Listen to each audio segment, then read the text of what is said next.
friends. So, for a while now, I have been wanting to make a video about a subject that I have a lot of personal experience with. Getting in my own way. I used to be a world champion of it, truly. And while I am many miles from that now, some habits die hard, and I still catch myself very much engaging in behavior that solidly classifies as getting in my own way, which is really just a nicer way of saying, drum roll, self-sabotage. Yep, that's what we're going to talk about today. And we are also going to talk in depth specifically about one of the biggest ways that we self-sabotage, procrastination. This should be a fun video, so let's get right to it. So, look, everyone procrastinates. It's just something that we do. And fundamentally, there is nothing wrong with that. So we have something to do that's important, and technically it can wait until tomorrow, so we push it off until then. No harm, no foul, right? It wasn't like it was a life or death thing, but when we get into a habit of doing this, we find that it was acceptable this time, maybe it will be that time. Oh yeah, I worked then too for this task and that task, so what else can I do this with? How about a lot of stuff? And while you may not be having that exact conversation with yourself, I think you get the point here. When procrastination becomes a habit, it becomes the norm, not the exception. And that's where you run into trouble. Or as Hamlet would say, there's the rub. We have now conditioned ourselves to shrug off responsibility in a way, which is never a good thing. And it's a difficult frame of mind to get ourselves out of. Ask me how I know. This conversation sort of begs the question, why do we procrastinate? Especially when we know that it really doesn't solve anything other than maybe give us a very, very temporary relief from doing something. But pushing it off to later, tomorrow, next week, or what have you, does not make the task go away. Not by a long shot.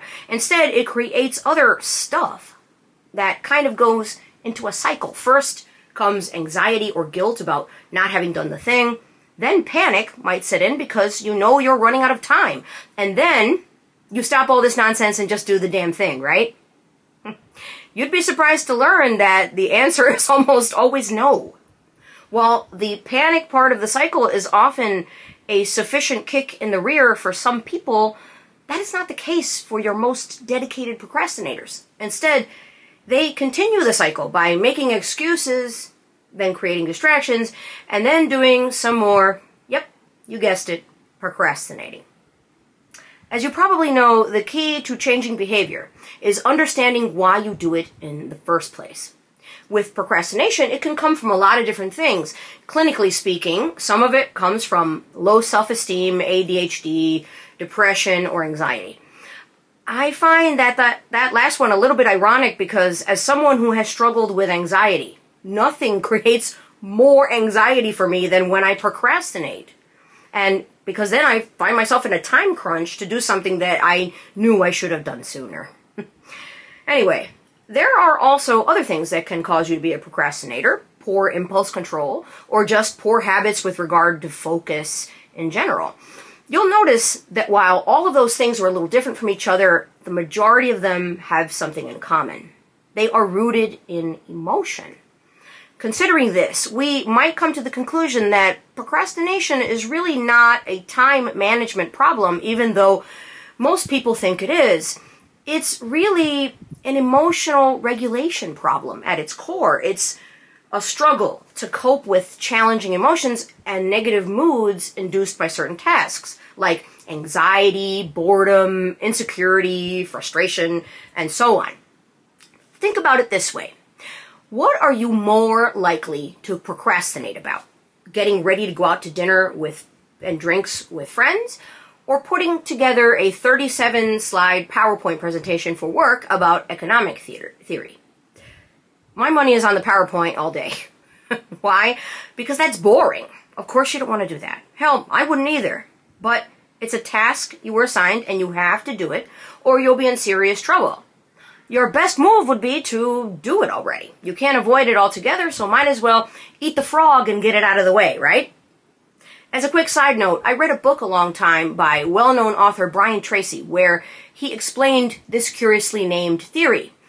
When you have tasks that are difficult, frustrating, or tedious, aka frogs, you should do those first and get them over with.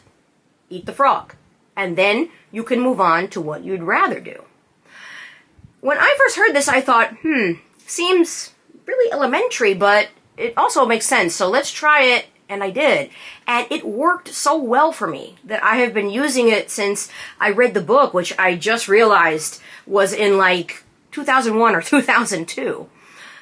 Another emotion that is difficult to regulate but can definitely cause procrastination is fear.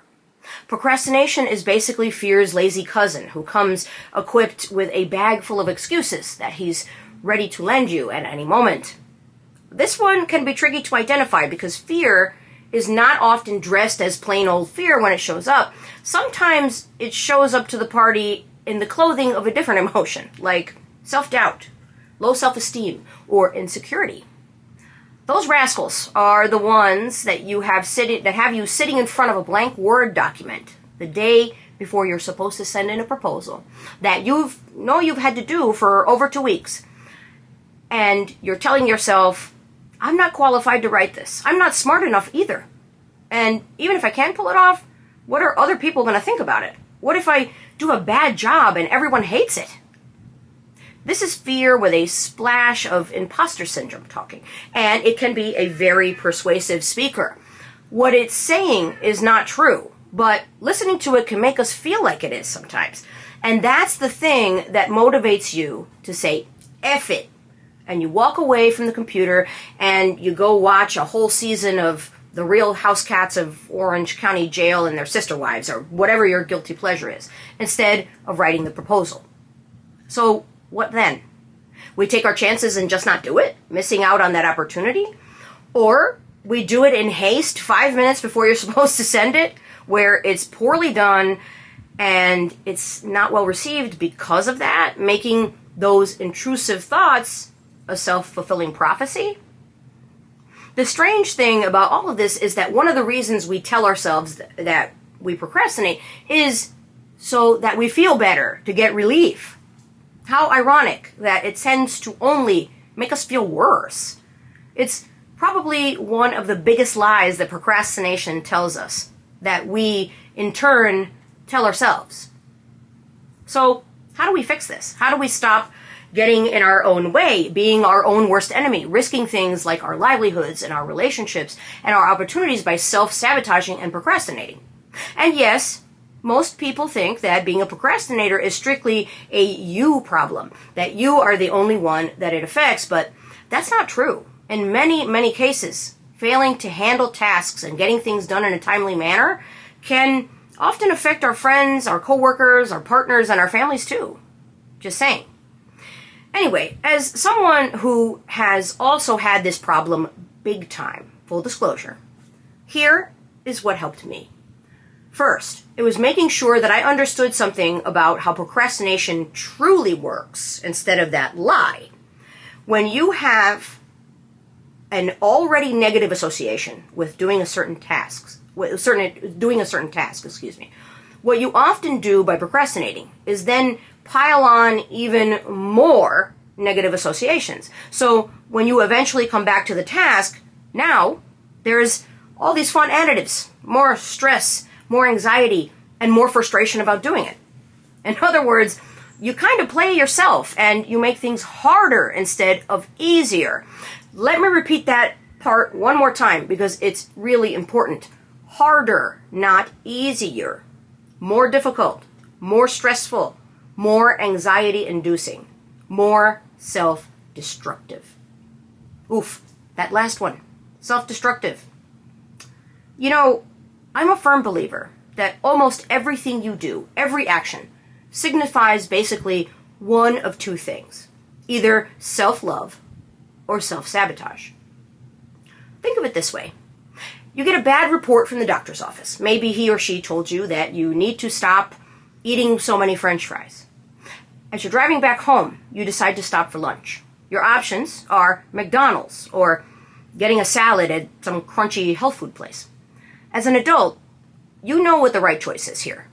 But right now, you're an upset adult who was just told that you can't do something that you love to do anymore. You're going to McDonald's, aren't you? I mean, I would. Because really, is one more order of fries going to do you in? Nah. You might even bargain with yourself. This will be the last time I do this, promise. I mean, it won't be.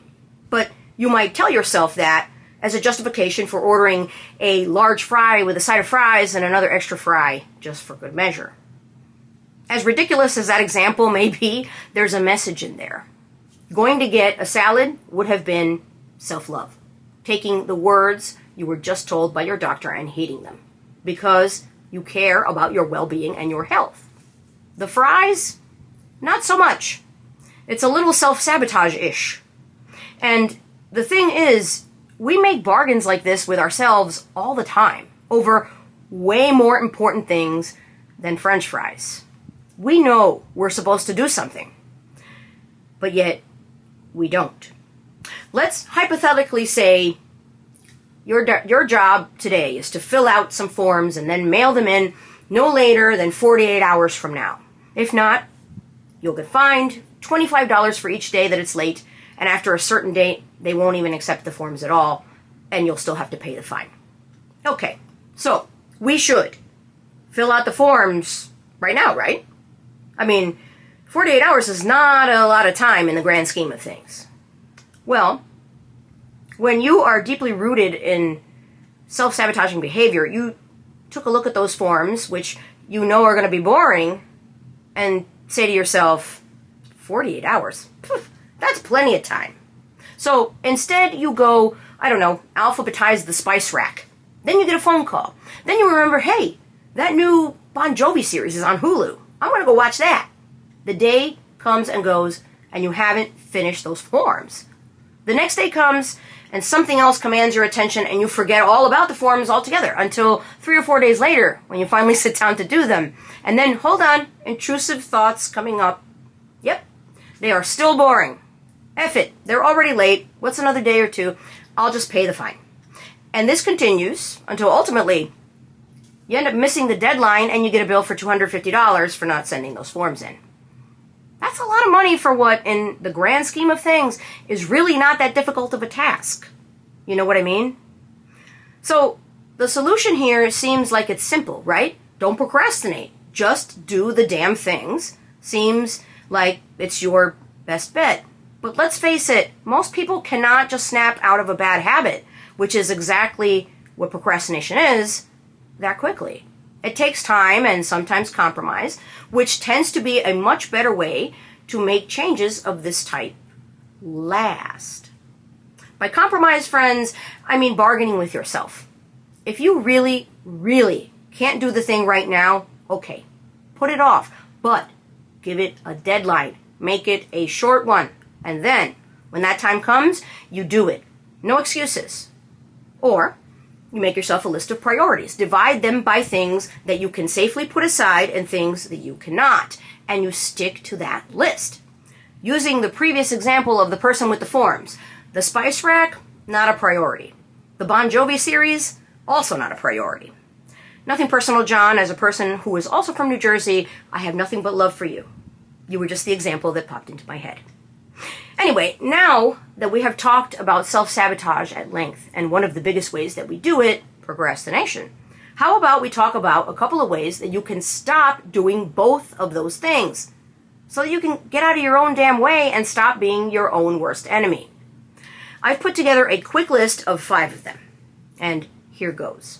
Number 1, just like with anything else, admitting that you have a problem is the first step to correcting it. In other words, you're going to have to look this one in the eye and call it by its name, friends. Acknowledge when you are stuck in a pattern of self-sabotage and procrastination. Become aware of your thoughts. Because, you see, thoughts are kind of like seeds we plant in our minds, right? When we water and cultivate the good ones, they grow into good ideas and successful actions. But sometimes you get some bad seeds, aka bad ideas. And if you aren't careful, those will grow too into weeds. And next thing you know, they are out of control and have overrun the whole garden, making it difficult for the good seeds to continue to prosper. Think about taking control of your thoughts the same way you would those weeds. When one is self-defeating or encouraging you to self-sabotage, and it starts to sneak up and starts to grow bigger, pull that sucker out before it even gets a chance. This is a great way to stop thoughts from becoming bad habits that you'll just need to break later anyway. Number 2, identify the thoughts and emotions that are leading you to self-sabotage. I always say that in almost any situation, the most important question you can ever ask is why. The answer can be difficult, it takes self-examination, and it almost always leads to other questions. But it also leads you down the path of understanding. Once you know and understand why you do the things that you do, it gives you an opportunity to change them whenever you need to. Out of the hundreds of these videos that I have made at this point, this is the one point that I think is more important than any others I've made on this channel. Truly. Number 3, come up with a different response to those emotions. Now that you have identified, hopefully, why you are self-sabotaging, it's time to stop giving in to what is easy and just continuing to do it. If you're a procrastinator who is trying to change your ways and you start to feel tempted to just say, I know this is really important, but I don't want to do it right now, so I'm just going to go watch Netflix. Do not accept that from yourself as an answer. Don't accept it at all. Don't just reach for the remote either. Call in your self-discipline reinforcements. It's go time. Instead of attaching a negative context to the task, find something positive to throw in there as a way to make it less daunting, and it'll make you want to do it more. For example, if you have a bunch of work to do and you are just feeling like you cannot even right now, set a reward for yourself that you will only get when you are halfway through the task, and then another reward when you finish it. Your brain's pleasure center will like that a lot. It'll like that first reward and will get very excited to get another for the second part, so you can capitalize on that momentum. Doing that over and over is how we rewire our brains. It's a tactic that I read about once called BBO, Bigger, Better, Offer. This actually works for breaking a lot of other bad habits too. In the case of procrastination, though, the BBO has to be something that is a better reward than avoidance. It has to feel better. Something that surprisingly works is practicing self-compassion. Yep, treating yourself with kindness. In the same book I read about BBO, the author cited that numerous studies have shown that people who are chronic procrastinators tend to have high stress but low self-compassion and low self-forgiveness.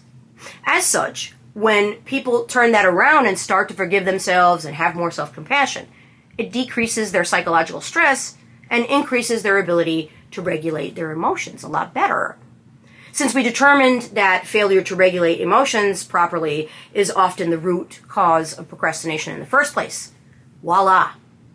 Cracking that code helps you get things on track, and it has some very nice other side effects too, like increased motivation, enhanced feeling of self-worth, and other positive emotions like curiosity and optimism. So, to sum it up, figuring out how to leverage your BBO successfully and to the point where you don't need to negotiate with that like that with yourself anymore, that is a real taking control of your personal business flex, my friends. Number 4, take action. Yes, even if you don't feel like it. Even if the bratty devil on your shoulder is arguing a very good case on why you should just shrug off whatever it is you have to do and just take a nap. Don't give in. Do something, even if it's just a baby step. Here's a weird pro tip that I have found to be very effective. Don't take off your shoes when you get home if you still have a bunch of things that you need to do when you get there. Say what? Like I said, I know, it's weird. I heard it somewhere else a long time ago, and I thought, really? But y'all, it actually really works. It's the same psychology that people tell you to use on yourself when you work from home and you're having trouble staying on task. People who have done it for years will tell you, and I vehemently agree, I have worked from home since 2007. One of the best ways to rein in your self-discipline is to get dressed like you are actually going somewhere else to work. And do whatever other rituals you have that tell your brain, hey, it's work time. When I first started working from home, I used to get dressed, go to the Starbucks by my house to get coffee, because that's what I used to do when I worked for someone else, come back home, and then get to work. That was a sufficient kickstart for me to be very productive each day. No, seriously.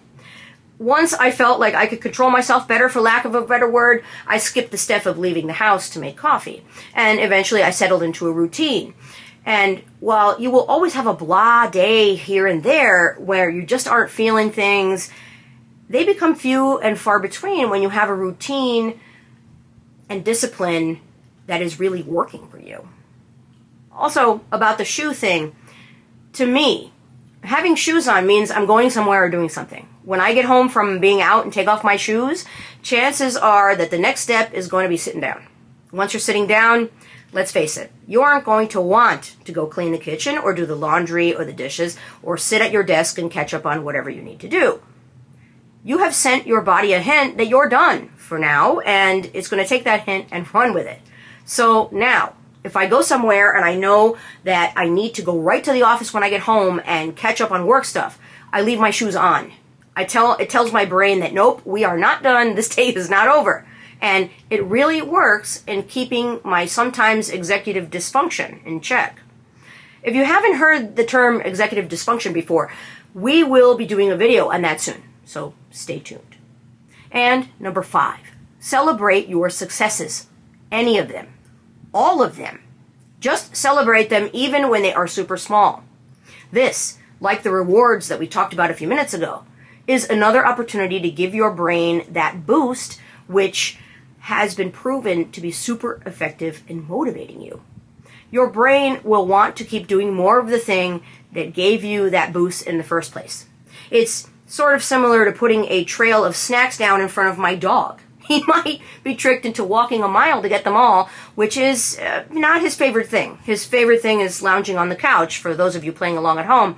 But you can bet your life he takes every step necessary to make sure no snack, not even crumbs, are left behind, and he will keep sniffing those spots where the snacks were for about 3 or 4 months too.